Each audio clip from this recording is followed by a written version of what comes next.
Hello students, how are you all? I hope you all are fine. Today we are taking chapter 5th, The Purple Czar. Before I start this chapter, I would like to say that you have to answer the word meaning being asked paragraph wise on my personal WhatsApp number. Okay, let's start. Rosamond, a little girl, about 7 years, was walking with her mother in the streets of London. जो Rosamond है वो एक छोटी सी लड़की है, Rosamond. Okay, छोटी सी लड़की, लगभग 7 साल की है वो। और वो वॉक कर रही है, चल रही है पैदल पैदल। किसके साथ में? अपनी मदर के साथ में। कहाँ चल रही है? लंदन की स्ट्रीट में, लंदन की गलियों में। As she passed along, she looked in at the windows of several shops, and she saw a great variety of different sorts of things, of which she did not know the use or even the names. देखिए क्या कह रहे हैं, ऐसी as सी past along, जैसे जैसे वो पास करती चली जा रही है, दुकानों के सामने से निकलती चली जा रही है, गुजरती चली जा रही है। सी लुक्ड इन, तो वो अंदर की ओर दिख रही है। कहाँ से? खिड़की से। एट द विंडोज़, खिड़की से, जो कई सारी दुकानों की है, सेवरल शॉप्स की है। सी सो ग्रेट वेराइटी, और उसकी विभिन्न प्रकार की वेराइटी दिखाई दे रही है। वेराइटी देखने को मिल रही है, अलग अलग प्रकार की चीज़ें देखने को मिल रही है। और अलग अलग प्रकार की चीज़ों में, अलग अलग प्रकार की चीज़ों में वैरायटी देखने को मिल रही है, विभिन्नताएं देखने को मिल रही है। किसको? उसे। ऑफ विच से did not know the use, और जिसका वो यूज़ भी नहीं जानती है, और यहाँ तक कि नाम भी नहीं जानती है। She wish to stop to look at them, और उसकी इच्छा है कि वो रुके उन्हें देखने के लिए। But there was great number of people in the streets, and a great many carts and carriages, wheelbarrows, and she was afraid to let go her mother's hand. देखिए क्या कह रहे हैं यहाँ पे, देख लेते हैं थोड़ा सा कि वहाँ पर क्या है, ग्रेट नंबर ऑफ पीपल है। ग्रेट नंबर ऑफ पीपल का मतलब अत्यधिक संख्या में लोग हैं। कहाँ पर? रास्ते के अंदर, स्ट्रीट्स के अंदर। और वहाँ पे बहुत सारी कार्ट्स है, कैरेजेस है, व्हील बैरोज है। इसका मतलब समझ लेते हैं कि कार्ट, कैरेजेस, व्हील बैरोज का क्या मीनिंग है। देखो, कार्ट किसे कहा जाता है? कार्ट उस गाड़ी को कहा जाता है जो माल ढोने के काम में आती है। माल ढोने का मतलब कोई भी सामान है उस पर रख कर हम ले जाते हैं, वो कार्ट है। चाहे वो जो ठेला होता है वो भी एक प्रकार की कार्ट है। बैलगाड़ी है, तो बैल तो आगे लगा होता है, जो गाड़ी होती है उसको भी कार्ट कहा जाता है। कैरेजेस जो वो ट्रक वगैरह को कहा जाता है। और व्हील बैरोज जो है, जो धक्का देकर लेके जाई जाती है, उसको हम क्या बोलते हैं? Wheel barrows. तो रास्ते में चल रहे थे, मार्केट है, तो जाहिर सी बात है वहाँ पे माल ढोने वाली गाड़ी हमको देखने को मिलेगी। Cart, carriages and wheel barrows हमको देखने को मिलेगी। और वो डर रही है। सी वॉज अफ्रेड, वो किस चीज़ से डर रही है? She was afraid to let go her mother's hand, कि उसे डर है कि कहीं उसकी मदर का जो हैंड है वो छूट ना जाए, झटक ना जाए इतनी भीड़ में। इस चीज़ का उसको डर है। अब देखिए उनके बीच में क्या डायलॉग होता है वो हम देख लेते हैं।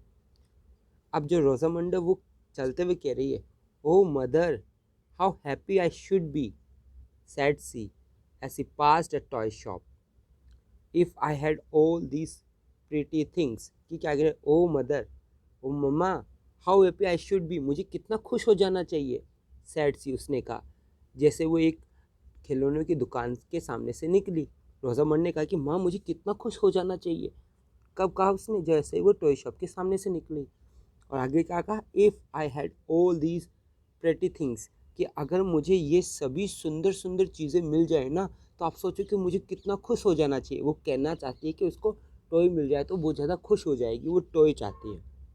अब उसकी मम्मा है, वो क्या कह रही है? What all do wish for them all Rosamond, कि क्या कह रही है? क्या सभी? क्या तुम्हारी इच्छा है उन सभी को लेने की रोजामंड? यस मम्मा, ऑल। वो क्या बोल रहे? हाँ मम्मा, सभी। As she spoke they came to a milliner shop where the windows were hung with ribbons and lace and festoon of artificial flowers. जैसे वो बोल रही थी, अब देखो रुक के तो बोल नहीं रही थी, चलते चलते बोल रही थी।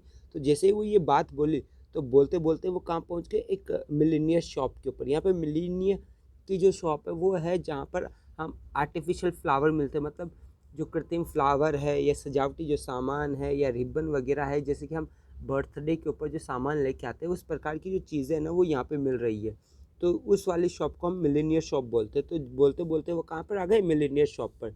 जहाँ पर उसकी खिड़की के ऊपर, विंडो के ऊपर रिबन लटके हुए थे, लेसेस लटकी हुई थी, डोरियाँ लटकी हुई थी और फेस्टून लटकी हुई थी। फेस्टून का मतलब माला, जो आर्टिफिशियल फ्लावर की थी। ओरिजिनल फ्लावर्स नहीं थे, आर्टिफिशियल फ्लावर, प्लास्टिक के flower. O mamma, what beautiful roses, want you buy some of them. क्या बोल रही है मम्मा, कितने सुंदर रोजेज है, कितने सुंदर रोज़ है, क्या आप मुझे उनमें से कुछ खरीद के दोगी। वॉन्ट यू बाय, क्या आप मुझे उनमें से कुछ खरीद के नहीं दोगी मम्मा। तो मम्मा बोलती है नो माई डियर, नहीं मेरे बेटा। तो बोलती रोजमंड वाई, क्यों। अब आगे देखिए क्या कह रहे हैं, because I don't want them my dear. क्या बोल रहे, क्योंकि मुझे नहीं चाहिए वो, मेरे बेटा मुझे वो नहीं चाहिए, इसलिए मैं वो नहीं खरीद रही। Then went a little further, और फिर थोड़ी दूर और जाने के बाद में they came to another shop which caught Rosamond eyes. कि मतलब थोड़ी दूर जाने के बाद में जो रोजम एक दुकान पे आ जाते हैं, जो दुकान रोजमंड की आई को खींचती है, मतलब कि अट्रैक्ट होती है, उसकी नज़र पड़ती है, ठीक है, ध्यान खींचती है। यहाँ पे रोजमंड आइज का मतलब क्या है, रोजमंड का ध्यान खींचती है वो दुकान। काफ़ी अट्रैक्टिव शॉप थी इसका मतलब। और किस चीज़ की शॉप थी, इट वॉज ज्वेलर शॉप, और ये ज्वेलर की शॉप थी। There was a great many pretty bubbles ranked in drawer behind glass. और वहाँ पे कई सारे ग्रेट मैनी प्रेटी बबल्स, के बहुत सारे प्रेटी बबल्स थे, चीज़ें थी पहनने की, जैसे कि बबल्स है, जो कि रेंज के अंदर रखे हुए थे। रैंक्ड नहीं, सॉरी माफ़ करना, रेंज का मतलब रेंज के हिसाब से, कि उनकी रेंज क्या है, कितनी की कीमत है, तो अपनी कीमत के हिसाब से वो ड्रॉवर के अंदर रखे हुए थे, कांच के पीछे। जैसे हम मार्केट में जाते हैं तो दुकान में कांच लगा हुआ था सामने, और उसके पीछे जो भी उनकी चीज़ें होती है वो लगी हुई होती है और हमको बाहर से आराम से दिख जाती है। उसी प्रकार से वहाँ पे भी ज्वेलर्स की शॉप में दिख रहे थे सामान, जो भी उनके पास में थे। और आप कभी ज्वेलर्स की शॉप में गए हो तो आपको ये पता होगा। Next, mamma you will buy some of these, मम्मा आप इनमें से कुछ खरीदोगी। तो मम्मा बोलते हैं विच ऑफ देम। अब देखो कौन सा बेटा, रोजामंड, उसने कहा, किसने, माने। अब ज्वेलर की शॉप है तो पूछ ले कि बेटा कौन सा लो। Which, I don't know which, but any of them will do, for they all are pretty. तो क्या बोले, कौन सा, मुझे नहीं पता कौन सा, उनमें से कोई सा भी ले लो, क्योंकि सभी के सभी क्या है, प्रेटी है, प्यारी है। कौन बोल रही है, रोजमंड। रोजमंड क्या बोल रहे हो, मुझे नहीं पता कि कौन सा लेना है, आप तो कोई सा भी ले लो, क्योंकि सभी बहुत अच्छी है। Yes they all are pretty, but of what use would they be to me.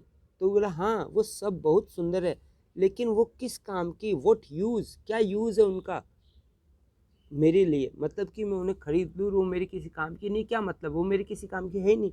What use would they be to me, कि मेरे किस काम की है वो। Use, O I am sure you could find some use or other for them if you would buy, sorry you would only buy first them first. Use, अगर use की बात कर रहे हो आप, काम की बात करते हो, मुझे पूरा विश्वास है कि आप कोई ना कोई यूज़ तो निकाल ही लोगे, या कोई दूसरी काम में ले लोगे फॉर देम, उन्हें। If you would only bye, अगर आप उन्हें खरीद लेते हो, पहले आप उन्हें पहले खरीद लो, फिर उनका यूज़ देख लेना। But I would rather find out the use first. तो मम्मा बोल रही लेकिन मुझे उन्हें पहले उनका यूज़ निकालना पड़ेगा, कि उनका यूज़ क्या है, पहले हमें यूज़ पता होना चाहिए वो हमारे यूज़ में है या नहीं है, उसके बाद में हमको ख़रीदना चाहिए। पहले ख़रीद कर फिर यूज़ नहीं ढूंढना चाहिए, ठीक है, उसकी मम्मा ने ये कहा। Well then mamma, there are buckles, you know that buckles are useful thing, very useful thing. कि क्या बोल रहे मम्मा, देखो वहाँ पे बकल्स भी है, और आप जानते हो ना बकल्स तो काफ़ी यूज़फुल थिंग्स है, काफ़ी उपयोगी चीज़ है, और काफ़ी यूज़फुल थिंग्स है, वो खरीद लो। कौन बोल रही है, बेटी, बकल्स। बकल्स तो आप सभी भी जानते हैं। नेक्स्ट देख लेते हैं। तो मम्मा बोलती है I have a pair of buckles, I don't want another pair, said her mother and walked on. मम्मा ने कहा कि मेरे पास एक जोड़ी बकल्स की रखी हुई है और मुझे दूसरी जोड़ी नहीं चाहिए, उसकी मम्मा ने कहा, और वहाँ से चल दी। Rosamond was very sorry, Rosamond बड़ी दुखी थी, that her mother wanted nothing, कि उसकी माँ को कुछ भी नहीं चाहिए था। Presently however they came to a shop, और अब वो एक ऐसी दुकान पे आ गए which appear to her far more beautiful than the rest, जो उन्हें लगी, क्या लगी, उसे लगी वो ज़्यादा सुंदर बाकी की तुलना में। अब चलते चलते वो एक ऐसी दुकान पे आ गए जो दुकान ज़्यादा सुंदर लगी बाकी की तुलना में। इट वॉज केमिस्ट शॉप, और ये किसकी शॉप थी? केमिस्ट की। इसका मतलब वहाँ पे केमिकल वगैरह मिलता है, ठीक है, इसलिए इसको केमिस्ट की शॉप कहा गया। But she did not know that, लेकिन वो ये बात नहीं जानती थी कि ये केमिकल की दुकान है, यहाँ पे केमिस्ट है। कौन नहीं जानती थी? वो लड़की, क्योंकि छोटी थी, उसको ज़्यादा नॉलेज नहीं है सभी चीज़ों के बारे में, और वो सभी चीज़ें परचेज करना चाहती है। ओ मदर, ओ क्राइड सी, पुलिंग हर मदर्स हैंड, मतलब चिल्लाने लगी, ठीक है, अपनी माँ का हैंड खींचते हुए। Look look, blue, green, red, yellow and purple, O mamma what beautiful thing, want you buy some of these. ये क्या कहते, देखो मम्मा, वहाँ पे ब्लू है, green, red, yellow and purple, ये कलर्स के नाम है, और उसको विभिन्न प्रकार के केमिकल्स के कलर्स दिखाई दे रहे थे, और वो कह रही थी, मम्मा कितनी सुंदर चीज़ें हैं, क्या आप उनमें से कुछ खरीदोगी नहीं? Still her mother answered as before, still का मतलब अभी भी उसकी मम्मा ने जवाब दिया पहले की तरह। एज बिफोर का मतलब पहले की तरह। Of what use would they be to me, क्या बोल रहे हैं कि क्या फ़ायदा, किस काम की वो चीज़ें मेरे लिए, रोजामंड। तो अब जो रोजामंड है वो क्या बोल रही है, you might put flowers in they mamma, कि मम्मा आप उनमें फ्लावर्स रख सकती हो, and they would look so pretty on the chimney piece, और वो बहुत ज़्यादा प्यारी, बहुत ज़्यादा सुंदर लगेगी, कहाँ पे? चिमनी पीस में। ये चिमनी पीस क्या होता है कि देखो, लंदन है, लंदन में गर्मी यानी सर्दियाँ रहती है, तो वहाँ हर मकान के अंदर एक ऐसी जगह बनाई जाती है जहाँ पे लोग गर्मी महसूस कर सके, आग जलाकर गर्मी ले सके। तो आपने देखा होगा कि मकान के अंदर इस प्रकार का एक जगह सा बना हुआ होता है, और यहाँ पे लकड़ियाँ लगी हुई होती है, ठीक है, और उनको जला दी जाती है, जो जलती रहती है, और आसपास लोग बैठकर तपते रहते हैं। तो ये चिमनी पीस है, और इससे धुआं वगैरह निकला हुआ होता है। तो ये कह रहे हैं कि हम इसको चिमनी पीस पे रख देंगे, क्योंकि वहाँ पे लोग प्रेफर करते हैं आग के आसपास बैठना, ताकि उन्हें सर्दी ना लगे, तो इसलिए उसको चिमनी पीस का है। तो बोले कि चिमनी पीस के ऊपर रख देंगे। कौन बोल रही है? Rosamond. I wish I had one of them, काश मेरे पास में उनमें से एक होता। आई विश का मतलब काश, काश मेरे पास में उनमें से एक होता। कौन बोल रही है? रोजामंड। अब आगे देखिए क्या कह रहे हैं। You have a flower pot, said her mother, mother ने कहा कि बेटा तुम्हारे पास में फ्लावर पोट है तो सही, and that is not a flower pot, और जिस चीज़ की तुम मांग कर रही हो वो तो फ्लावर पोट भी नहीं है। But I could but I could use it for a flower pot mamma, you know, कि क्या कह रहे हैं, लेकिन मैं इसे यूज़ कर सकती हूँ फ्लावर पॉट के रूप में, कि आप ले लो, कि मैं इसे किस रूप में यूज़ कर सकती हूँ? फ्लावर पॉट के रूप में। इसमें फ्लावर पॉट होता है गुलदस्ता, जिसमें हम फूल वगैरह रखते हैं सजाने के लिए घर में, उसको गुलदस्ता कहा जाता है, इंग्लिश में फ्लावर पॉट बोलते हैं। और दूसरा जो वर्ड है वो है वैस, ध्यान रखना, VASE, वैस, वैस, ठीक है ना, वास भी बोलते हैं हम इसको, ठीक है, vase, vase. But I could use it for a flower pot mamma, you know, कि हम इसको फ्लावर पॉट के रूप में यूज़ कर सकते हैं मम्मा, तो आप जानती हो ना। Perhaps if you if you were to see it nearer, if you were to examine it, you might be disappointed. अब मम्मा कह रही है शायद अगर तुम्हें देखना पड़े इसे नज़दीक से, या फिर तुम इसे एग्जामिन करो, इसकी जांच करो, तो शायद तुम निराश हो जाओगी, डिसअपॉइंट हो जाओगी। देखो आप डिसअपॉइंट का मीनिंग बताना मुझे। डिसअपॉइंटेड का क्या मीनिंग होता है? इसका मतलब होता है निराश। अपॉइंट का मतलब तो नियुक्त करना होता है, और अपॉइंट के पहले डिस लगा दे तो डिसअपॉइंट हो जाएगा, निराश हो जाएगा, मतलब अपॉइंटमेंट ही नहीं हुई, ठीक है। तो डिसअपॉइंट का मतलब होता है निराश। तो कह रही बेटा तुम उसको नज़दीक से जाके देखोगे ना तो तुम्हें दुखी महसूस होगा, दूर से दिखने वाली हर चीज़ अच्छी नहीं होती, वो इस कहना चाहती है। तो रोजामंड कहती है नो इंडीड, नहीं नहीं, वास्तव में नहीं। इंडीड का मतलब वास्तव में। आई am sure I should not, मुझे पूरा विश्वास है कि मैं बिल्कुल भी निराश नहीं होंगी। I should like it exceedingly, exceedingly का मीनिंग बताएंगे आप मुझे। इसका मतलब होता है वेरी मच। एक्सीडिंगली का मतलब क्या होता है? वेरी मच, बहुत ज़्यादा, कि मुझे ये पसंद आना चाहिए बहुत ज़्यादा, कि मामा ऐसी कोई बात नहीं, मैं इसे पास में भी जाके देखूंगी ना तो भी मुझे बहुत अच्छा लगेगा, ये बहुत ज़्यादा पसंद आएगा, मैं पूरी श्योर हूँ, आई एम श्योर, वो कह रही है। Rosamond kept her head turned to look at the purple vase। अब देखो पर्पल वेस की तरफ है उसका ध्यान पूरा, कि रोजामंड kept her head, कि अपना जो सिर है वो रख रखी थी, बनाए रखी थी, मतलब घुमा के रख रखा था अपना सिर को देखने के लिए उस पर्पल वेस को, मतलब चलती जा रही थी फिर भी उसका पूरा ध्यान उसी जो पर्पल वेस है, बैंगनी कलर का जो गुलदस्ता है, उसी की तरफ उसका ध्यान था। Till she could see it no longer, कब तक, जब तक कि उसे वो दिखाई ना देना बंद हुआ, मतलब कि चलते गए तो जब तक उसकी ध्यान उस पर रहा, जब तक कि वो दिखाई दे रहा था, और जिससे दिखाई देना बंद हुआ तब जाके उसने अपनी गर्दन घुमाई आगे की ओर। Then mother said she after pause, कुछ देर रुकने के बाद में, perhaps you have no money, मामा आपके पास में शायद पैसे ही नहीं है, कोई पैसे नहीं इसलिए आप कुछ नहीं खरीद रहे हो। तो मामा बोलती यस आई हैव, हाँ मेरे पास पैसे है। आगे देखिए, पैसे हैं तो फिर दिला भी नहीं रही बेटी को, मार्केट में ले तो आई। Dear if I had money, बेटा अगर मेरे पास में पैसे होते, I would buy roses and boxes purple flower pot and everything, बेटा अगर मेरे पास में पैसे होते ना मैं तुम्हें रोज़ भी दिला देती। अब वो सारी जो डिमांड की थी ना उसको यहाँ पे बताया कि अगर मेरे पास पैसे होते तो मैं रोज़ भी दिला देती, बॉक्सेस भी दिला देती, पर्पल फ्लावर पॉट्स भी दिला देती, सब कुछ ही दिला देती। Rosamond was obliged to pause in the midst of her speech, और जो यहाँ पे बार बार ऑब्लाइज वर्ड आएगा, ध्यान रखना। ऑब्लाइज का मतलब बाध्य, मजबूर। ऑब्लाइज मीन्स बाध्य या मजबूर। मैं लिख देता हूँ बाध्य या मजबूर, ठीक है। तो रोजामंड क्या थी, मजबूर थी, बाध्य थी। पोज का मतलब रुकने में, रुकने के लिए। In the midst of her speech, मतलब जब वो बीच बोल रही थी ना, बोलने के दौरान, बोलने के बीच में उसे रुकना पड़ा, मजबूरन उसको रुकना पड़ा। क्यों रुकना पड़ा देखते हैं। वो कह रही अपनी मम्मा से, oh mamma would you stop a minute for me, मम्मा एक मिनट रुकोगे, would you stop a minute for me, I have got a stone in my shoe, कि मुझे कि आ गया है, क्या आ गया है, कि स्टोन आ गया, पत्थर आ गया, कंकर आ गया मेरे शू में, मेरे जूते में। It hurts me very much, और ये मुझे बहुत ज़्यादा हर्ट कर रहा है, बहुत ज़्यादा चोट पहुंचा रहा है। आगे देखो क्या, how came there to be a stone in your shoes, कि कैसे आ सकता है कि स्टोन तुम्हारे शू में। Because of this great hole, Mama, it comes in there. My shoes are quite worn out. I wish you would be so very good as to give me another pair. मम्मा इस बड़े से hall के कारण, इस बड़े से छेद के कारण मम्मा ये जो कंकर है ये मेरे शूज़ में आ गया, और इट कम्स देयर, और ये वहीं से आए छेद में से। My shoes are quite worn out, अब जो मेरे शूज़ है वो वॉर्न आउट हो चुके हैं। यहाँ पे एक वर्ड आया worn out, don't confuse with this word. Worn out का मतलब है जब हम किसी वस्तु का यूज़ करते हैं और यूज़ होने के बाद में वो कंप्लीट उसका जब यूज़ हो जाता है तो धीरे धीरे ख़राब होने लग जाती है, चाहे कोई सी भी चीज़ हो।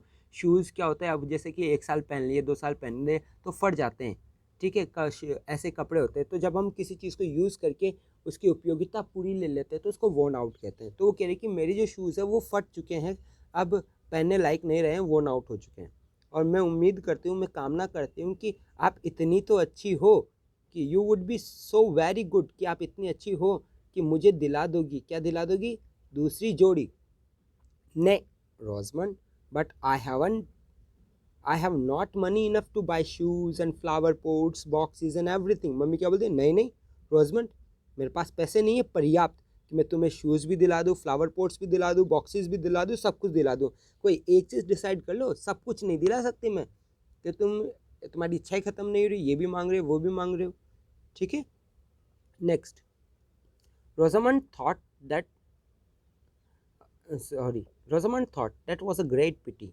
रोजामंड ने सोचा कि ये तो बहुत ही दयनीय स्थिति है, पिटी वाली बात आ गई कि बहुत ज़्यादा दयनीय स्थिति हो गई, मम्मी के पास में पैसे ही नहीं है, दया ही नहीं आ रही। बट नाउ हर फुट, लेकिन अब उसका जो पैर था, which had been hurt by the stone, जो कि हर्ट हुआ था, जिसको चोट लगी, किससे, स्टोन से।